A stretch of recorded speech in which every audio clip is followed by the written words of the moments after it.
Salut tout le monde, j'espère que vous allez bien. Aujourd'hui on se retrouve pour une nouvelle vidéo et un nouveau format de vidéo comme vous l'avez vu dans le titre. Je vais vous présenter 3 séries courtes aujourd'hui. Des séries courtes parce que je me dis que c'est plus accessible peut-être pour vous, parce que du coup ça vous reviendra moins cher que d'acheter tous les One Piece, tu vois. Et avant que la vidéo commence, je voudrais vous faire passer un tout petit message. En gros, comme vous savez, il n'y a pas de montage sur mes vidéos, mais j'en ferai à partir des 1000 abonnés. Donc pourquoi je fais pas trop de montage jusque là en fait, c'est parce que d'un côté j'aimerais vous prouver en fait à ceux qui n'osent pas commencer, parce que souvent vous vous dites ouais, faire du montage, si je fais pas de montage je vais pas réussir à percer quoi, tu vois.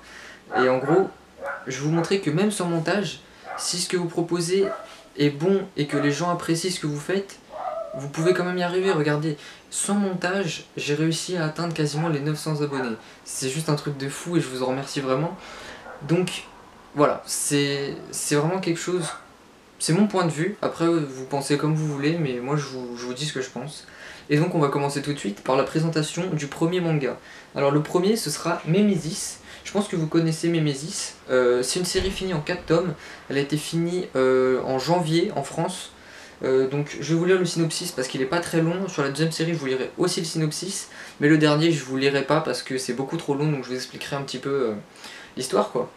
Alors, dans un monde où l'armée du roi du mal fait souffrir les êtres humains, Ash et Kijira, donc c'est Ash et Kijira les deux personnages qu'on voit sur la couverture, Ash et Kijira partent à la chasse aux monstres. Autrefois, ces deux héros étaient les compagnons de Léon, le guerrier le plus à même d'éliminer le roi du mal. Donc en gros, je vous récapitule vite fait.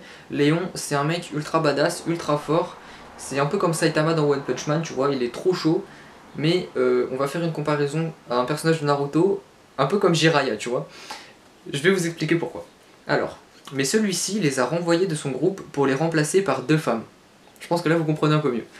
Aujourd'hui, si Ash et Kijira brandissent leurs épées, c'est pour se venger de ce coureur de jupons et tuer le roi du mal avant leur rival. Donc en gros, en même temps que ces deux personnages partent à la chasse aux monstres, puisqu'il y aura un classement des monstres en fait, c'est-à-dire que genre il y a des monstres super chauds et des monstres un peu moins chauds, ils vont essayer de niquer le plus fort en fait. Et s'ils arrivent à avoir ce mec, à avoir le monstre le plus fort, ils seront valorisés et peut-être que Léon, leur compagnon, va enfin les reconnaître à leur juste valeur en fait. Et c'est ça en fait le problème, c'est que ces deux personnages ont été rejetés par leur ami en fait, qui pensait réellement être soudés. Et en fin de compte non, parce qu'il les a lâchés pour deux femmes. Voilà, donc voilà pourquoi je faisais la comparaison à Jiraiya, parce que bon, vous savez tous que Jiraiya c'est un petit pervers quoi. Voilà, donc Mimesis, franchement j'ai lu le tome 1, j'ai pas les autres tomes, mais ça m'a bien plu, donc je pense que je vais finir vu que c'est en 4 tomes, il manque 3 tomes. Donc franchement je vous conseille Mimesis. Ensuite, je pense que ça vous connaissez également, il s'agit de Mary Grave. Mary Grave, ça c'est une série en 5 tomes, j'ai les deux premiers par contre, là j'ai pas que le premier, et franchement ça c'est vraiment très très bien. Je vous lis le synopsis également. Dans un monde envahi par les gobelins, orques, slim et autres créatures féroces, Sawyer Risman erre à la recherche des nombreux composants d'un puissant rituel magique capable de ramener les morts à la vie. Son but, ressusciter sa femme.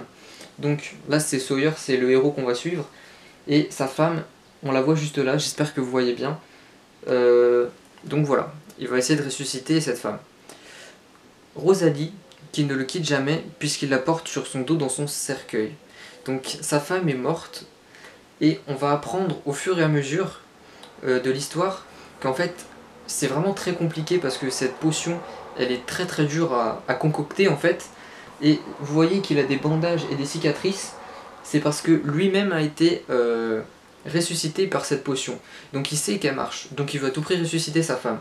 Et franchement c'est un très bon manga, on apprend beaucoup de choses, l'histoire est bien construite. Pour un manga en 5 tomes, en 2 tomes on en apprend vraiment énormément. Et les petits arcs, si on peut appeler ça comme ça, dans ce manga sont vraiment très passionnants et cool à suivre. Enfin, je pense que vous connaissez, ça a fait pas mal polémique ce manga, il s'agit de Barrage. Barrage c'est un manga par l'auteur de My Hero Academia, et en fait il est en 2 tomes celui-là, et ça fait polémique, pourquoi? Parce que pendant un moment les gens disaient que ce manga était plutôt mauvais, parce que c'était trop simple, trop bâclé, donc je suis à moitié d'accord, parce que là j'ai lu les 2 tomes, donc l'intégrale, vu qu'il n'y a que 2 tomes, et en fait, c'est vrai que l'histoire est un peu simple. Donc en fait, on va suivre l'histoire de ce jeune garçon qui s'appelle Astro, qui vit un peu dans les campagnes du pays en fait, enfin pas dans les campagnes, comment dire, il est dans la basse ville en fait, si vous voulez. C'est un pauvre qui nourrit plein d'orphelins comme lui, et un jour, le roi, le prince plutôt, le prince, qui s'appelle Barrage, et qui a exactement la même gueule que lui, le trouve, genre, il se balade dans la rue, il le voit, et il fait, bah toi tu vas être le prince, vu qu'ils se ressemblent, parce qu'il en a marre. Et en fin de compte, il va vraiment réussir à tenir son rôle de prince, mais beaucoup de gens disent que l'histoire est bâclée, que la fin est trop rapide. C'est vrai que ça va très vite, après c'est une série en 2 tomes, on peut pas en demander trop, mais franchement pour une série en 2 tomes, je pense que ça passe quand même, franchement ça va. Et c'est vraiment compliqué de dire c'est pas un bon manga, parce qu'en fait, quand c'est en 2 tomes, tu peux pas dire vraiment ouais c'est un trop bon manga, tu vois, et tu peux pas vraiment rechercher une vraie histoire, tu vois, parce que justement en 2 tomes c'est très très court. Donc moi je pense que l'auteur de My Hero Academia, en manga en 2 tomes, c'est quand même du travail passable on va dire, parce que 2 tomes c'est vraiment très court. Je pense que si vous l'avez lu, vous pouvez vous en rendre compte. Et vous pouvez m'en parler dans les commentaires d'ailleurs, ce que vous en avez pensé. Moi j'ai plutôt bien aimé quand même, parce que l'histoire est bien, la fin est bien. Bon, elle est pas bâclée, mais ouais, ça passe, franchement ça passe. Voilà, donc c'est tout pour aujourd'hui. J'espère que ce petit format de vidéo vous a plu. Du coup j'ai essayé de vous présenter plusieurs mangas en une vidéo. Je me suis dit que ça pourrait vous plaire un peu plus, plutôt que de passer une vidéo sur un manga. Comme ça la vidéo dure un peu plus longtemps, et je vous donne en même temps mon avis. Donc voilà, j'espère que ce type de vidéo vous plaît. Si c'est le cas, n'hésitez pas à lâcher un pouce bleu, à me le dire en commentaire pour que j'en fasse des nouvelles. Et sur ce, bah ciao les amis!